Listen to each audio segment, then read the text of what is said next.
All right, ladies and gentlemen, welcome to Hot Tech. We do this every Tuesday. With me, I have Mr. Hudson. Apologies for yesterday, we could not stream, but today we managed to stream. Mr. Hudson, welcome to the show. Yeah, thank you very much, Emma. And it's a pleasure being on Hot Tech once again, where we talk sports generally, like everything about sports. We talk about it and we give our analysis about the game. Absolutely.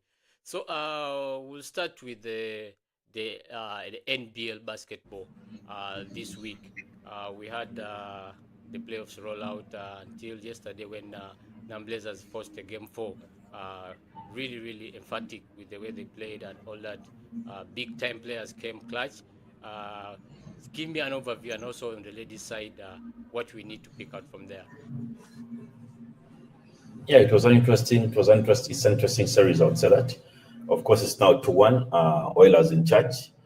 But of course, we saw how game one was played through the ups and downs, how the federation did their communication, the pathetic way of communicating to the teams, because they had communicated earlier that the official tip-off of the finals on 26th of October. And what next? As time moves on, the CC chairman, Donan, writes as in shares out the fixture, which showed that they're starting on 24th. The Blazers went ahead and the guys who are sharing the fixture and had agreed. Tip off is on 26th. There was back and forth with the federation. Blazers wrote a statement on 24th saying we're going to play the game because officially we had requested to play on 31st, but football will give us 26th. And through the General Secretary, football wrote a public notice saying communicating to everyone that playoffs are tipping off on 26th. So there was the back and forth, which will show that there is something between the federation and among Blazers, whereby they're not diverted coordinated. There is a big gap now. There's that division which is happening. I would call it beef in brief. But at the end of the day, different stakeholders talk to different stakeholders still in the Blazers team, and they accepted to play the game on Friday. They lost that game one on Friday, and also lost game two on Sunday. But yesterday they came out strong with Arthur Wanyoto stepping out, with Obleng playing some good basketball, with their leader on the court stepping up because he was out for the two games. That's Sunday Deliver coming up, and he controlled the game, he showed leadership on court. What next? They won the game comfortably, 70-80.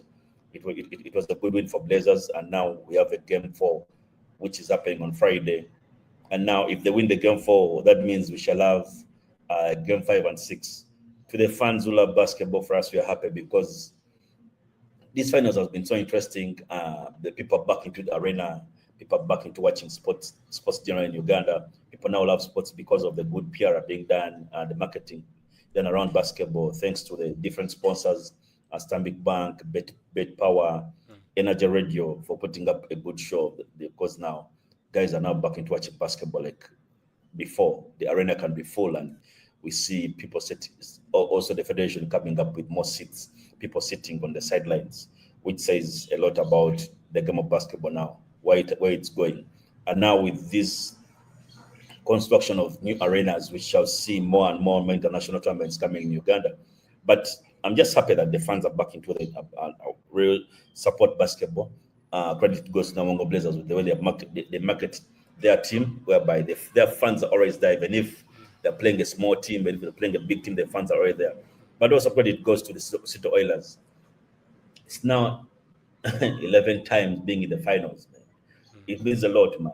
They have 10, they're 10-time champions. They've won the championship 10 times.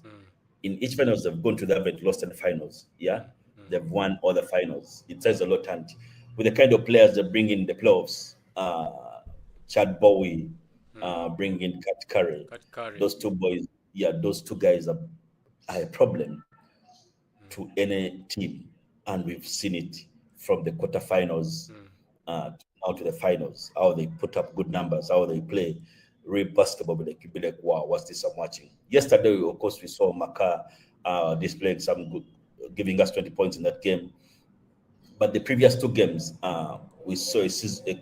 To me, I saw a season high in the playoffs of Ugandan basketball, 37 points coming in from Katikari. Mm. Everyone was like, "Yo, what's this we're watching, man? 37 points." You know, Yeah. Is it if I, is it a league high?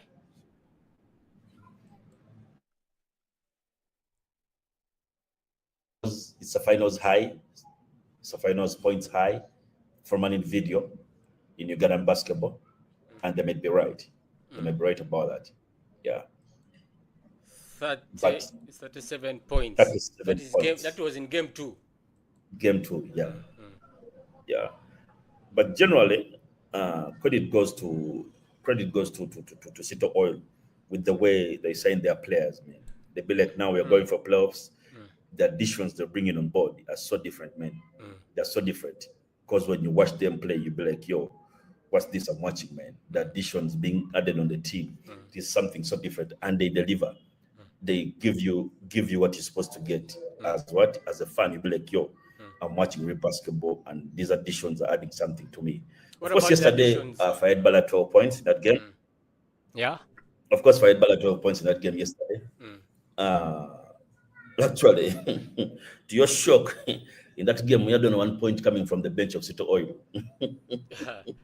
So the That is yeah. that is Rogers Downell gave us one free throw because the rest of the guys that was apart from Rogers Downell gave us 1 point from the bench of Cito Oil. Mm. So all the 70 points came from the starting five of Cito Oil. That is Fayed Bale giving us 12, Mm. Jordan Chadbower giving us 17, Mai Makar giving us 20 Yes. points, Mm. I think Kat that was the Curry game giving us high 18 points. for them. Yeah, Mm. Katkari giving us 18 points. Mm. Joseph Chuma giving us 2 points. Mm. Yeah.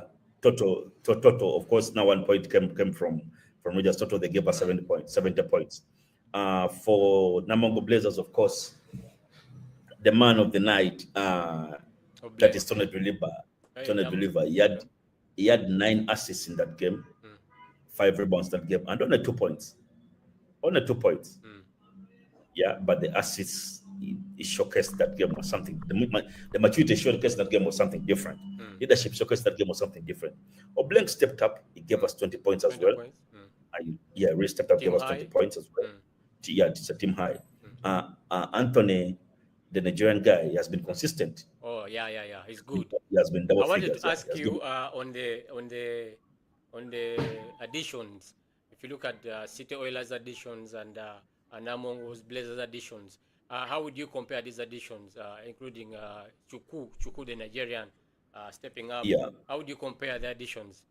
I think this is the first finals that I've watched whereby Nam Blazers have also gone in the market for the finals.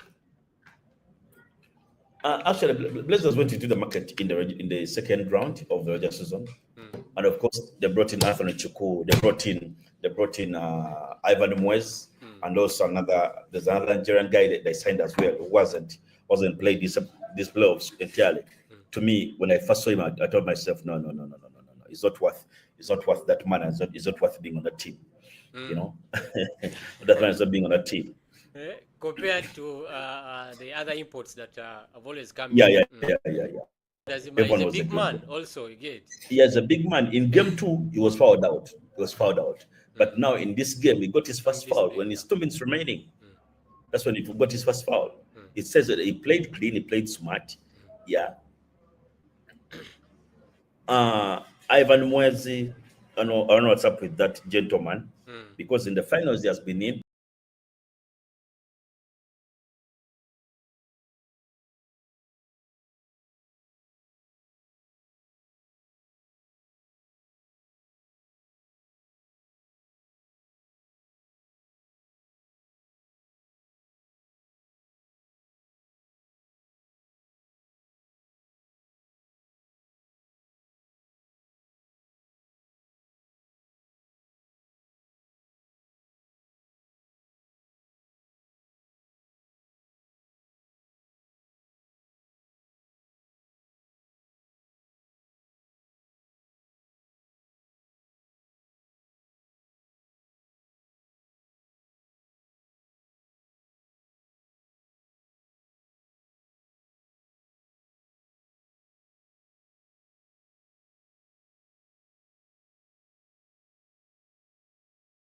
Mm. In the 10 minutes he played yesterday, I expected him to have like over 8 points, but he was Plus completely assists. off, man. Mm. Yeah, he was completely off. He's not this guy. He be like, man, Ivan, give me the points and I'll be happy. Mm. No, no, no. It's completely off. It's completely off. He needs to step up Oh, it's the because rotation, he has with been these in other players finals. coming in. He has been at that level before, I think Mm. over 7 times. So he knows what we call finals. And I expected him to be like, time for me now to step up with what I'm seeing from Tony. Now, Tony is the one who stepped up yesterday. Mm. On and off. Today is on, tomorrow is off. Mm. Jimmy, his ankle is messed up. So I wouldn't say that he can give you 100%. Same applies to Tony, who is injured. But Tony was injured, but I have to play this game Mm. because we need to see leadership on court. Mm. Yeah. But at the end of the day, of course, the Mongo Blazers, with Arthur Wanyoto giving us 18 points in that game. Uh, of course, Moses Mugisha came in the 7 minutes. He gave us 5 points, Mm. which was a plus as well. Innocent Ochera, this round gave us seven points last, whereby in game two gave us 23 points. This round gave us 7 points. Mm. Generally, the team is trying to deliver. The team is trying to play some good basketball. Joel Okoji gave us 8 points, and in the first game he gave us, I think, over 22 points in the game one, because he was the only player who delivered in that game. But generally, it has been a good finals and has been so interesting. On the ladies' side, Competitive. Competitive. the champions came out strong yesterday. Of course, they beat Jetty Jaguars 77-59 in Mm. game three. Mm. After, of course, thumping them still in game two. I think Jetty Jaguars had only 38 points in Mm. 36 points in that game, Mm. game two. But this time around, of course, the champions came out strong, and of course, the leading now is 2-1,